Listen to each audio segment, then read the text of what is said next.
What's up, agency owners? Today I have an amazing guest. We're going to talk about valuations and preparing your agency for selling and why you would sell or why you would not sell. So let's go ahead and jump into the show.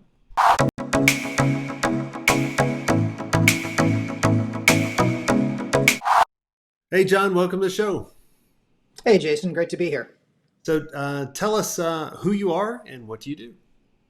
I am the founder and managing director of Claire Advisors. Claire Advisors is a boutique mergers and acquisition and financial advisory firm that specializes exclusively in working with agencies and marketing services companies. Cool. And so why did you get into this business? I've been doing mergers and acquisitions for about the last 15 years. Started initially working in New York for a couple different investment banks. And about 7 years ago, found there was a real gap in the market in terms of resources for agency owners, specifically related to mergers and acquisitions. So I decided to found Claire Advisors in order to specifically work with boutique agency owners in the mergers and acquisitions field.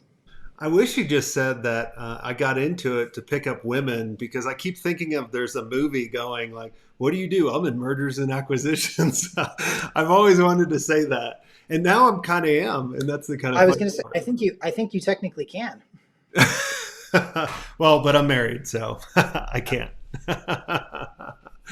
Well, let's talk about what are some of the things, what are the, if someone's listening and they go, one day I want to sell, Jason, I want to sell like you did in your agency or like someone else. What do they need to start preparing for? So there's a number of factors that a buyer would potentially look at in evaluating whether or not they should buy your firm. They should be looking at profit margin specifically. So whether you're whether you're consistently making profit and whether your profit is expanding. Revenue growth, obviously, buyers want to buy agencies that are growing as opposed to shrinking. And scalability, realistically.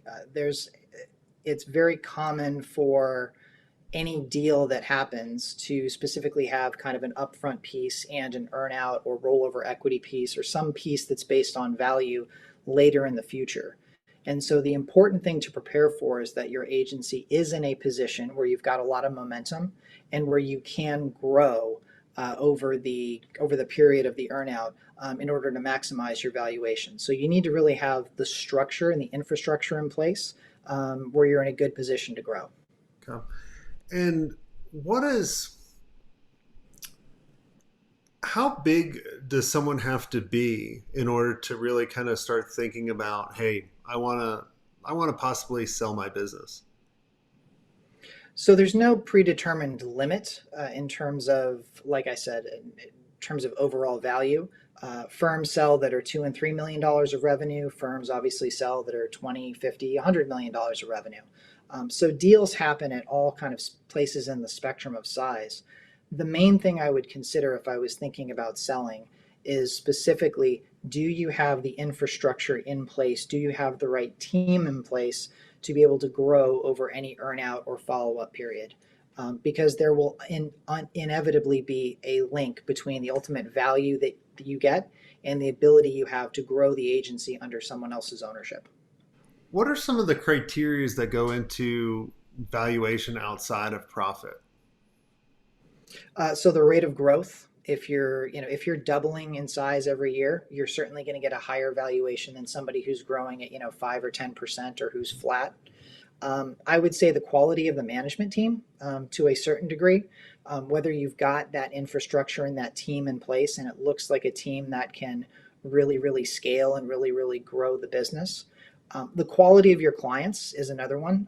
Buyers obviously prefer retainer-based clients. The world is looking less and less like retainers these days and more like project-based work. But then the quality of the clients becomes really, really important. Is this a client that keeps coming back to you for more and more services? Is there consistency in your clients, or are you effectively, recreating your pipeline every 3 to 4 months? Gotcha. And what is the threshold? A lot of people think there's a threshold on top line revenue for when to sell. Like, oh, I'll get to the million mark. or is it based on profit? What are you seeing? So the most common misconception that people the most common question that I get that is a misconception is owners say exactly what you just said, which is, I'm going to get to $10 million dollars and then I'm going to sell. I'm going to get to $5 million dollars and then I'm going to sell. The right time to sell is when you have the most momentum behind the business. So, specifically, it's not necessarily that you're at $10 million. It's important to be at $10 million if you think then over the next couple of years you can grow to 11, 12, 13, and 15. Because the thing that will hurt you the most is if you decline after you sell during your earnout period, that'll financially hurt you. And so the ideal time to sell isn't when you've kind of just topped out at a particular number. The best time to sell is when you've got the most momentum behind you and the most wind at your back going into your earnout period. Yeah, I've been telling people the best time to sell is when you need the money or you hate the business, Those are alternatives as well. Yes, I agree. right? But the funny thing, I remember reading a stat many years ago. They said one of the most common reasons why to sell a business is when their lease is up. And I read that because, and then I thought about it. I was like, they got something there because the lease is the longest term commitment that you have. Mm-hmm. It's certainly not a factor that is it's certainly a factor that's brought up, especially nowadays, of the question of, do you have a lease? And just because everybody's working remotely or at least partially remotely, the question of, do you have a lease, how much space is it for, where is it, and when is it up, that certainly comes up. Most buyers I know wouldn't make or break their decision based on that one factor, but it is a factor. And which deals do you see most? And let's say we value the agencies under 10 million. Agencies under 10 million, is it more an asset purchase or are they buying everything? So I would say, generally speaking, most buyers want to do asset purchases as opposed to equity purchases, but that's going to vary between buyer and specific structure. So I don't think you can put too much into that as a generalization. It's really going to depend on the individual buyer. You know, and where, like, I know when our agency's buying agencies, we set a certain kind of requirement. You have to be close to or well over the million in EBITDA, because that's when the multiples really kind of start going up. I've always Mhm. seen kind of anything under that, the multiples are really fairly low. Are you seeing the same thing? It varies a little bit depending on the specifics of the deal and the structure. I wouldn't generally say the multiples are. I mean, generally larger firms get larger multiples. That's a fair generalization to make, but it really depends on the structure. If you are a smaller firm, you can partner with somebody and they can subsequently give you a tremendous amount of business because you do a capability that they don't do. Talk about a social media or digital agency kind of partnering with a PR firm as an example. If one can open up their client list to all those services, maybe technically they're selling for a lower multiple than a much larger firm would get. But if they're able to really expand their revenue and expand their profitability in a way that they couldn't do on their own, regardless of kind of where the multiples fall, that's probably a deal that maximizes consideration for the seller. So generally it's true, but it really depends on the structure more specifically. And let's talk about what's the most common structure for something like that. Sure. So the typical one that you see in the market is like a 3 or 5 year earnout, where you get a portion of cash consideration at close. Then there's either some kind of rollover equity or some kind of earnout over a 3 to 5 year period. You actually, as a seller, want a longer earnout period if you can do it and if the time frame works for you, because it gives you more opportunities to grow. If you have a very short earnout period, let's say 12 months, and let's say COVID happens, or let's say there's a dramatic downturn in the economy, or you lose a client, it's really hard to make up that lost revenue and that lost profitability. Having an earnout for at least a couple years or a few years at least gives you a couple opportunities in the event anything goes wrong, to subsequently build back up and still try to maximize your valuation. Yeah, and I always tell everybody, like the cool thing we do at Republics is there's no time frame on the earnout. It's just when you hit it, you hit it, and we want you to hit it. Where when I went through, I did well, but I lost millions in the earnout because someone Uh-huh. didn't tell me to think about a longer term earnout. And so when we were sold for the second time, that was 9 months later, that sped Yep. up, and it was over. I was like, oh wow, like you douchebags sold a day after I went out of the window. That wasn't designed, was it? But yeah, it was. Your model that you're talking about with no time frame, that looks a little bit more like what you would see from it's a little bit on the unique side. I would say there's normally a defined time frame just because there's kind of investment criteria that has to be made depending on who the buyer is. So your model's a little bit different. It feels a little bit more like a little bit more like it's a partnership, a little bit more like kind of their rolling over equity. So it's not something I've never heard of, but it's certainly more unique in the market. Yeah. Well, I mean, we look at it as we want it to be a win-win. It's not. We Of don't want to course. gob. And the thing too is like when we put the requirements on who we buy, a lot of people think, oh, the market turned because of COVID, which it didn't. It actually went up. But they were Uh-huh. thinking in the very beginning, oh, I'm going to take advantage of all these people that are losing and going down. And I'm like, we don't want to buy agencies that are going on the down trajectory. We want them to be going up so that they can speed up our success, and then we can go do the things that we really want.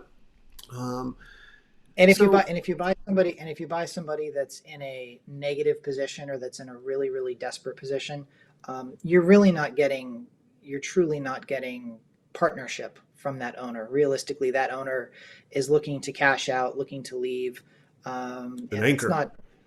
Yeah, and it's just not a good situation for them either. So it's hard to make those situations work. Yeah, I mean they're an anchor dragging the whole boat down, and I just cut the line and be like, you can sink for the agency side. Now, if you're sinking, you can come to us, and we can help you Sure. out on the consulting, and you can be around amazing agency owners. So, but what let me ask you this: what is the biggest multiple you've seen for an agency? That's hard to say. Just on evaluation, and I'll preface this because like you talk about different deal structures, most people that are listening, if you think the valuation is the amount of cash you're getting, you should think again. Yep. That's just a valuation. You'll get maybe some cash, like a lot of times what we'll do at Republic, we'll do 50% cash, sometimes a little bit more, but it depends on situations. But there's a lot of situations I've seen where people are like, no cash up front, we'll give you the valuation whatever you want, Sure. but that doesn't Sure. mean anything. So the way that buyers generally approach valuation is ultimately it's got to be a win-win for the buyer as well. Buyers are not in the business of giving away money just for the sake of giving away money. So there has to be some type of alignment between the buyer and the seller. If you take a look at some of the publicly traded holding companies, as an example, when they buy firms, they typically would want those deals to be accretive to them, meaning that when that profitability comes over to their publicly traded stock, they get more value for it than they paid for. What that generally means is that they should be buying companies at some type of discount of multiple to what they're trading at in the market. So if you've got a publicly traded marketing holding company and it's trading at 14 times earnings or 15 times earnings or something of that nature, most likely they're not going to be buying firms for or be willing to buy firms for that multiple because it's basically they're taking $2 over here and then moving $2 over there. It doesn't really add any value for them. So they'll probably buy at a significant discount to that. So if you've got a buyer who's a publicly traded company and they're trading at 15 times, you probably should expect your valuation, potentially depending on the specifics of your company, to be somewhat of a discount from that, either a high single digit or a low double digit, depending on the buyer and depending on the circumstances. Awesome. Well, this has all been amazing, John. Is there anything I didn't ask you that you think would benefit the agencies listening? I think that the only other thing that I would say that is relatively unique about this particular time period that we're having this conversation in right now, post COVID, and just kind of the economic factors that they are, it's a very active market right now. There's a lot of companies that are, for demographic reasons, you have a lot of owners who are thinking of potentially selling now.